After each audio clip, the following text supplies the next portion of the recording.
Bienvenidos a una nueva edición de Sin Censores ni Censura. Les habla Rolando Cartaya. Hoy, desde la isla, Claudia de Cuba, Vencer el miedo.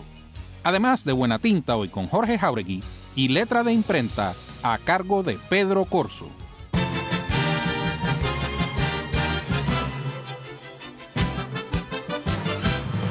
Y ya está aquí la actualidad nacional con informaciones, crónicas y comentarios de la prensa independiente cubana.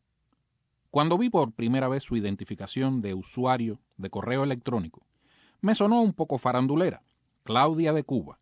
Pensé en Claudia de Colombia, pero también pensé que a sus escasos 26 años, empapados en sueños, aquello no tenía nada de particular. Luego me di cuenta de que solo había querido unir a su nombre el de uno de sus sueños más queridos, el de la proscrita revista De Cuba.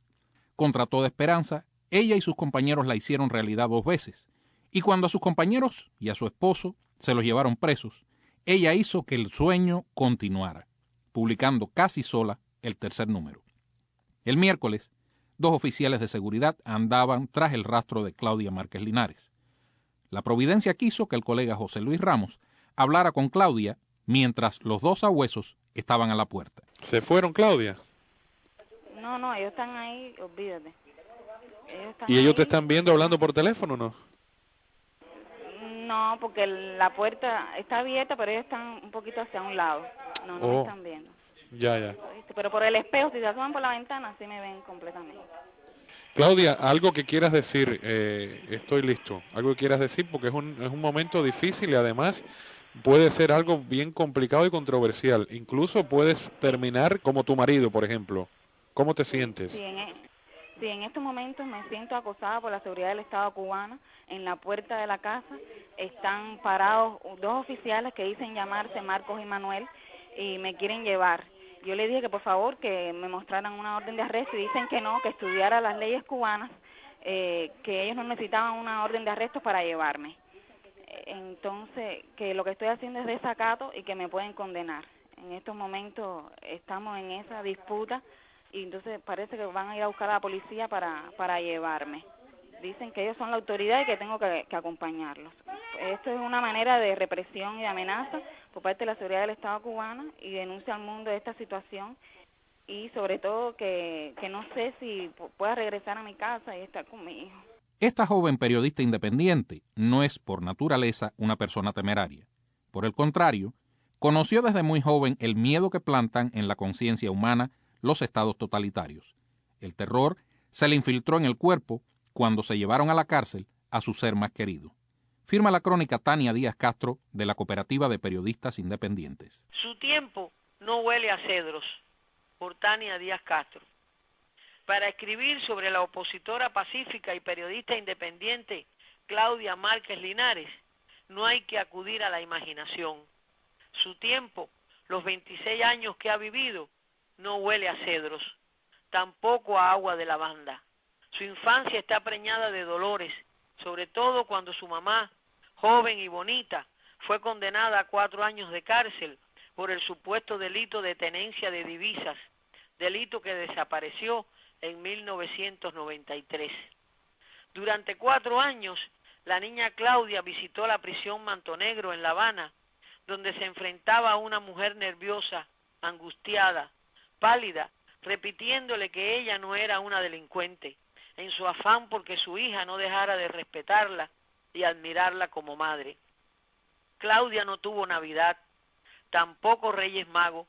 Me pregunto si pudo disfrutar alguna vez de los recreos en la escuela, de las vacaciones, si sintió que la pañoleta de pionero le quemaba la piel cuando le decían que por culpa de la revolución, su mamá. La primera vez que la vi, a finales de 1998, ya trabajando como periodista independiente en el grupo de trabajo de Coro, pese a sus 21 años de edad, pude darme cuenta de que esta joven de rostro y voz infantil, algo silenciosa, de ademanes suaves, no lucía feliz. Y al verla así, tan frágil, tan joven, tan desamparada, me dije, ¿acaso conoce esta muchacha cómo ha de sentirse un ser humano en las fauces de una fiera? ¿Sabe esta joven inteligente, decidida, en la jungla política que se ha metido? ¿Ha presentido alguna vez que podrá ser aplastada por una aplanadora, exprimida como una naranja por la policía política del régimen de Fidel Castro? Como tantos activistas de los derechos humanos, también Claudia ha sido víctima de la violencia, de la barbarie, del terror.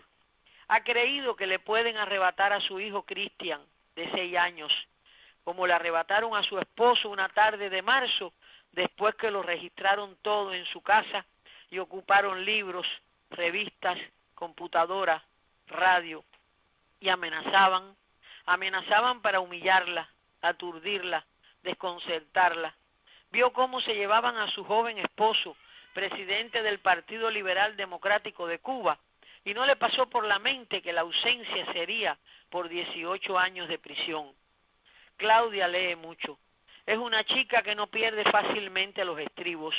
Cuando camina por las calles, reprende a los niños que, armados de tirapiedras, matan a los pájaros que se refugian entre las ramas de los árboles. A duras penas explica a su hijo que su padre es un buen hombre, que pronto regresará a casa. Porque, ¿cómo ocultarle su pena tan honda? ¿Cómo no decirle que se siente más sola que nunca? Que tanto ella como él corren un gran peligro. Hoy Claudia visitó mi casa. Vi su semblante triste, preocupado, incapaz de convertirse en una fiera, puesto que está rodeada de tantas. Me hizo un siniestro relato de un hombre que le llevó a su casa un pomo de medicina vacío, diciéndole que alguien de Estados Unidos se lo enviaba. Me dice que un día, después de pensarlo bien, se escuchó a sí misma, como gritando, cuando dijo: cuando vengan de nuevo a mi casa, será para llevarme a prisión. Después cesaron las visitas intempestivas a su hogar, las advertencias, las amenazas, las miradas llenas de odio y de violencia de hombres de Fidel Castro, quien una vez escribió que este pueblo, que había sufrido tanto, estaba orgulloso de su amor por la libertad. Me cuenta Claudia que el día que detuvieron a su esposo, cuando ella reclamaba sus derechos, el jefe de los policías políticos preguntó: ¿qué dice esa niña? Y desde su altura la miró con desprecio. Luego se marcharon todos, llevando esposado al opositor pacífico Osvaldo Alfonso, su esposo y padre de su hijo.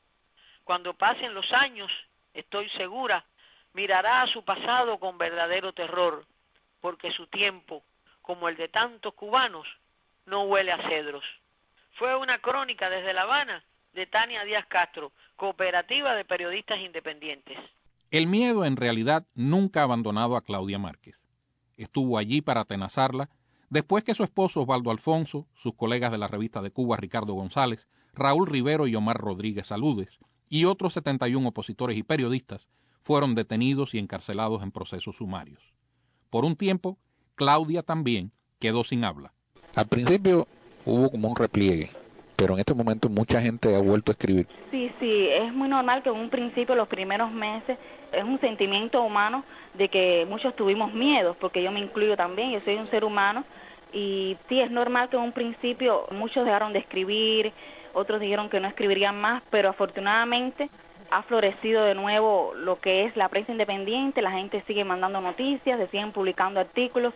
O sea, lo más importante es que el proyecto continúa y que no debe dejarse morir este proyecto. Pasado el primer embate, los primeros temblores de piernas, las angustias de pensar en el esposo preso y en la suerte posible del hijo si ella no estuviera, Claudia entendió que para que la injusticia no prevalezca, no se le pueden hacer concesiones. Y la revista de Cuba, de su mano, volvió a salir a la calle. Tú decías que tú sabes el riesgo que estás corriendo. Sí, yo sé perfectamente que ya la seguridad me envió un mensaje de que no iban a tener compasión. En estos momentos la presión continúa, pero pienso que este esfuerzo valió la pena. Y como te decía anteriormente, aunque vayamos a prisión, otros periodistas independientes van a seguir haciendo la revista de Cuba, y eso es lo más importante. Yo pienso que ante la hora represiva se pueden tomar dos actitudes.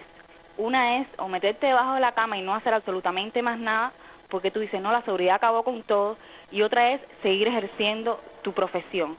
y eso es lo que hemos hecho, seguir haciendo periodismo independiente, seguir haciendo periodismo libre, aunque a la seguridad del Estado y al gobierno cubano no le guste. Y es que lo grande del ser humano no es perder el miedo, porque el miedo, mientras existe el peligro, nunca se pierde. Lo grande del ser humano es su capacidad de empinarse por encima del miedo y de vencerlo. Me gustaría saber qué opinión secreta, inconfesable, tiene de esta muchachita de 26 años el oficial Aramis, intimidador profesional, a quien le asignaron el miércoles la misión de asustarla. Sí, fue un interrogatorio de 2 horas por parte del oficial de la seguridad del Estado que dice llamarse Aramis y otro que dice llamarse Marcos. Fue en lo que llaman la sección 21 de la seguridad del Estado, que queda a un costado de la 6ª unidad de la PNR, allí en Marianao. El encuentro versó fundamentalmente sobre que no iban a permitir, me lo repetían muy a menudo, que no iban a permitir otro número de la revista de Cuba, que yo estaba siendo muy agresiva en mis declaraciones, que estaba asumiendo un papel muy protagónico y que eso no lo iban a permitir. Entonces, cuando me decían eso, después me recordaban que ya Osvaldo Alfonso fue condenado a 18 años. O sea, me lo repetían constantemente. Repetían mucho que el encuentro era una alerta. O sea, la palabra alerta se repetía constantemente. Y entonces Aramis tuvo el cinismo de preguntarme, porque es una persona muy cínica, de preguntarme si yo quería a mi hijo.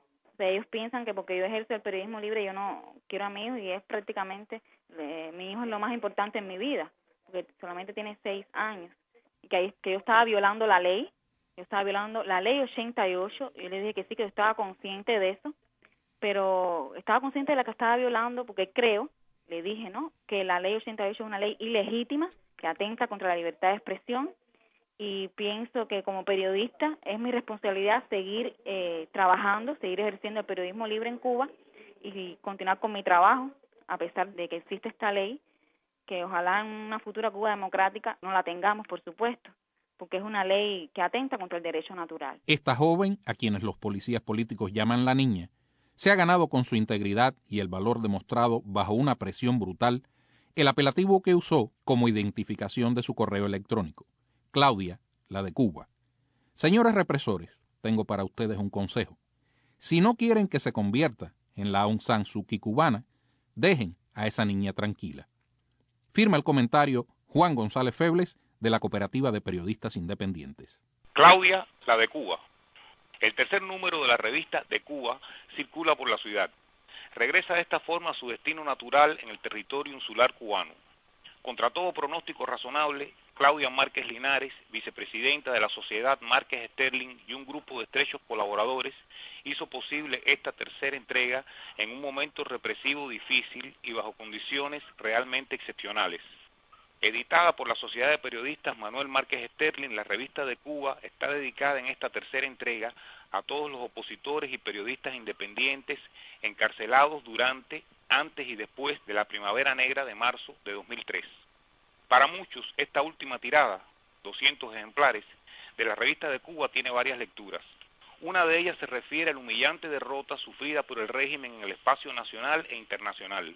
No consiguieron silenciar a la prensa libre en Cuba, no consiguieron borrar la oposición, perdieron a muchos de sus aliados tradicionales en el campo cultural, artístico y político, y los últimos eventos apuntan a un cambio irreversible en el paisaje político interno, cuyo saldo favorece a la oposición. Con este número, la prensa libre cubana afirma su madurez. Esta madurez presente en todo el amplio espectro de la oposición al régimen dentro de la isla se ha mostrado creativa, parca y sabia en soluciones y logros. Así, los últimos manifiestos emitidos por grupos opositores, la derrota de maniobras diversionistas del aparato de contrainteligencia castrista y la reciente entrega a la llamada Asamblea Nacional del Poder Popular de más firmas en apoyo al proyecto Varela, avalan el espacio ganado con tesón por la vanguardia del pueblo en lucha por sus libertades. Claudia Márquez, con 26 años de edad, ha asumido y desempeñado bien roles relevantes en esta etapa de lucha cívica por la libertad. Con una combinación triunfante de amor, habilidad, firmeza y ternura, ha sabido dirigir a colegas con el doble de su edad y más. Sembró amor y así cosecha la adhesión de muchos y el respeto de todos. Esta joven bella y talentosa mujer combina con acierto estos atributos con un coraje sereno, sordo y vegetal. Con encantadora sencillez ha confesado tener mucho miedo y lo que le ha costado vencerlo. Los policías de seguridad la llaman con desdén la niña, quizás porque recuerdan a otra niña que desde placetas, en la historia reciente, los observa a través de la mirada dulce y limpia de nuestra Claudia, la de Cuba. Desde La Habana, Juan González Febles, Cooperativa de Periodistas Independientes. Y ya nos acompaña con noticias y curiosidades del periodismo Jorge Jáuregui de Buena Tinta. Muchas gracias, Cartaya, y un saludo a nuestros oyentes en Cuba. En una comunicación con nuestro colega Álvaro de Insua, el periodista Jesús Álvarez Castillo, de la agencia Cuba Press en Morón, informó sobre la detención de su colega Abel Escobar Ramírez y la confiscación de documentos y libros de una biblioteca independiente en Ciego de Ávila. Abel es un hombre de 46 años que lleva más de 2 años laborando en esta agencia dirigida por Raúl Rivero, y en el momento que se dirigía desde Patria o Muerte, donde él vive, es un poblado de 3 kilómetros de distancia de Morón, que se dirigía a esta ciudad, fue interceptado de 8 a 9 de la mañana por un carro patrullero, donde le comunicaron a una hora después del arresto a su esposa de que él se hallaba ya detenido en el Departamento de Instrucción Policial de Ciego de Ávila. Ya a mí me habían avisado por teléfono, yo corrí inmediatamente a ver a su esposa, y fue cuando ya yo preciso con ella de que era cierta la detención. Incluso le habían dicho de que le llevara un bolso, ¿no?, con aseo. Quiere decir que, bueno, la bola pica y se extiende con él ahí, no sabemos. Ella estaba de verdad muy triste, estaba llorando y muy preocupada, porque si a él lo sancionan a 20 años, dicen que, bueno, sus hijas y ella desaparecerían, morirían de hambre, porque realmente, bueno, él es el sustento de la casa. Algo muy curioso en esto, Álvaro, de que esta detención a Abel Escobar Ramírez es la primera detención en toda su carrera periodística, ¿no?, como independiente. Es la primera, y esto nos preocupa mucho, no solo a su esposa, sino a sus hermanos de lucha, porque realmente vamos a ver a qué responde, porque su esposa en un momento determinado me explicó de que no se sabe si se trata de cierto nerviosismo, alteración por parte de él después de la ola represiva. Él se manifestaba en varias ocasiones, ¿no?, en contra del sistema, en contra de Fidel, y que ella sospecha quizás que en el CDR, en el barrio, en la cuadra, alguien lo haya denunciado, y que él tenga que entonces responder a estos asuntos y no realmente al periodismo como tal. Los agentes de la policía castrista le confiscaron documentos al periodista de Cuba Press Jesús Álvarez Castillo y libros de una biblioteca independiente en Ciego de Ávila. Estos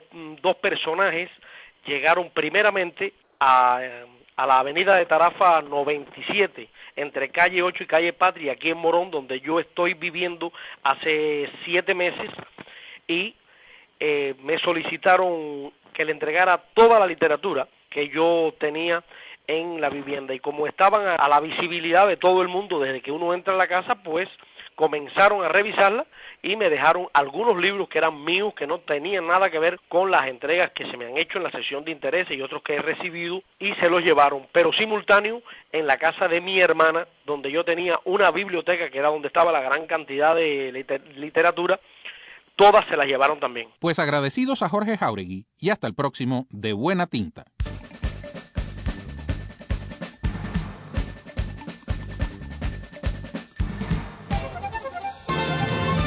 Y con algo de lo publicado en las últimas horas, ya está con nosotros el colega Pedro Corso en Letra de Imprenta. Gracias, Cartaya, y buenos días. El periódico digital Encuentro en la Red ha publicado un artículo titulado Una batalla más, que trata sobre cómo el régimen de Fidel Castro elimina a sus adversarios utilizando una campaña antidrogas. Exponen los articulistas Jairo Ríos y Oriol Puertas desde La Habana que la cacería antidrogas que tiene lugar en Cuba es un nuevo pretexto para poder ejecutar acciones represivas que no tengan repercusiones mundiales. Consideran ellos que es necesario leer el libro de Uber Matos titulado Cómo llegó la noche, donde el ex comandante del ejército rebelde, quien estuvo durante 20 años en prisión por decir que en Cuba se estaba produciendo una penetración comunista en el año 59, declaraba que durante el periodo insurreccional en la Sierra Maestra, Fidel Castro protegía el cultivo y tráfico de marihuana y que esto facilitaba, según los articulistas, el lavado de dinero para poder obtener armas, pero que a su vez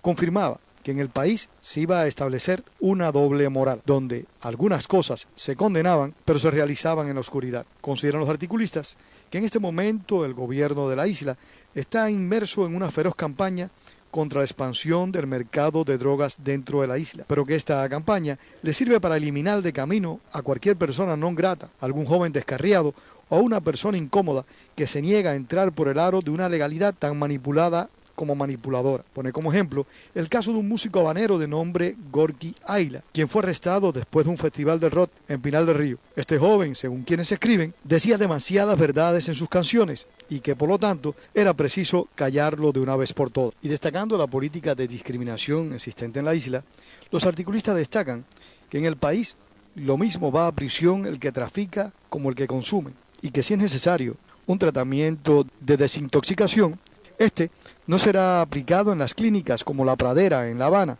o el Quinqué en Holguín, única y exclusivamente para el uso de extranjeros, porque en la isla, destacan ellos, existe un apartheid que dura 4 décadas que ha convertido a los cubanos en dueños de nada, incluyendo su propio destino. Agregan los articulistas que la prensa en Cuba confunda la realidad y tergiversa los hechos, y que cuando reproduce un relato, expone que el elegido adquirió el vicio en el ambiente del barrio donde vive, que nunca hacen referencia a un adicto que haya sido excombatiente de Angola, o un joven desmovilizado del servicio militar que adquirió el nuevo vicio en la unidad, y mucho menos hacen referencia que un militante comunista consuma estupefacientes. Concluye el artículo exponiendo que el tema de la drogadicción en Cuba es bastante molesto, que para combatir ese flagelo, las autoridades se arrogan el derecho de imponer las regulaciones que consideren pertinentes, que para colmo, nadie conoce el texto de las leyes vigentes, que éstas no se publican, que no se difunden, que los miles de encausados en todo el país, además de las largas condenas que sufren, también sufrieron la confiscación de sus viviendas, de los automóviles si los poseían, de equipos eléctricos y hasta de bicicletas, sin importar en qué condiciones quedó el resto de la familia. Que los métodos para combatir la drogadicción en Cuba se ajustan estrictamente al modo de proceder de una dictadura totalitaria, en la que nada es transparente, que a eso hay que sumarle de nuevo la doble moral, que pretende taponar en la práctica y con discursos de edificadores otro flagelo tan grave como la droga y consustancial a esta, la corrupción.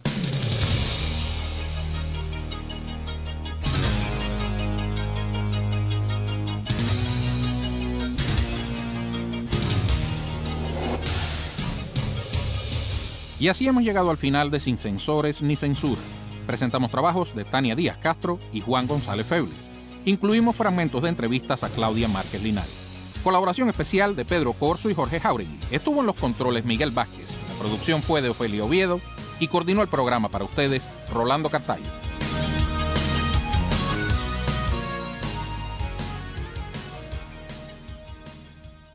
Me sonó un poco farandulera. Claudia de Cuba. Pensé en Claudia de Colombia, pero también pensé que a sus escasos 26 años, empapados en sueños, aquello no tenía nada de particular. Luego me di cuenta de que solo había querido unir a su nombre el de uno de sus sueños más queridos, el de la proscrita revista de Cuba. Contra toda esperanza, ella y sus compañeros la hicieron realidad 2 veces, y cuando a sus compañeros y a su esposo se los llevaron presos, ella hizo que el sueño continuara, publicando casi sola el 3er número. El miércoles, 2 oficiales de seguridad andaban tras el rastro de Claudia Márquez Linares. La providencia quiso que el colega José Luis Ramos hablara con Claudia mientras los 2 sabuesos estaban a la puerta. ¿Se fueron, Claudia? No, ellos están ahí, olvídate. ¿Y ellos te están viendo hablando por teléfono o no? No, porque la puerta está abierta, pero ellos están un poquito hacia un lado. No me están viendo. Ya. Pero por el espejo, si se asoman por la ventana, sí me ven completamente. Claudia, algo que quieras decir, estoy listo. Algo que quieras decir, porque es un momento difícil y además puede ser algo bien complicado y controversial. Incluso puedes terminar como tu marido, por ejemplo. ¿Cómo te sientes? Sí, en estos momentos me siento acosada por la seguridad del Estado cubano. En la puerta de la casa están parados dos oficiales que dicen llamarse Marcos y Manuel y me quieren llevar. Yo le dije que por favor que me mostraran una orden de arresto y dicen que no, que estudiara las leyes cubanas, que ellos no necesitaban una orden de arresto para llevarme.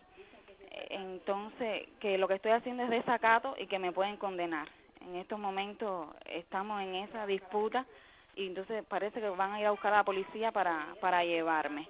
Dicen que ellos son la autoridad y que tengo que acompañarlos. Esto es una manera de represión y de amenaza por parte de la seguridad del Estado cubano y denuncia al mundo de esta situación y sobre todo que no sé si pueda regresar a mi casa y estar con mi hijo.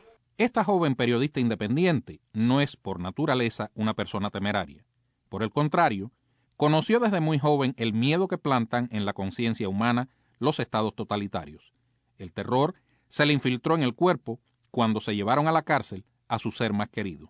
Firma la crónica Tania Díaz Castro de la Cooperativa de Periodistas Independientes. Su tiempo no huele a cedros, por Tania Díaz Castro. Para escribir sobre la opositora pacífica y periodista independiente Claudia Márquez Linares, no hay que acudir a la imaginación. Su tiempo, los 26 años que ha vivido, no huele a cedros, tampoco a agua de lavanda. Su infancia está preñada de dolores, sobre todo cuando su mamá, joven y bonita, fue condenada a 4 años de cárcel por el supuesto delito de tenencia de divisas, delito que desapareció en 1993. Durante 4 años, la niña Claudia visitó la prisión Manto.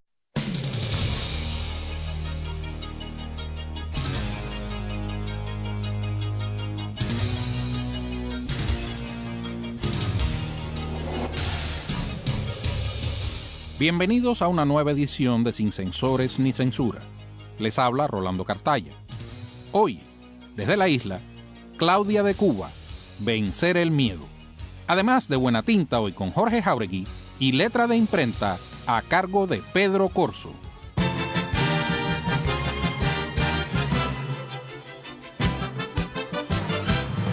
Y ya está aquí la actualidad nacional con informaciones, crónicas y comentarios de la prensa independiente cubana.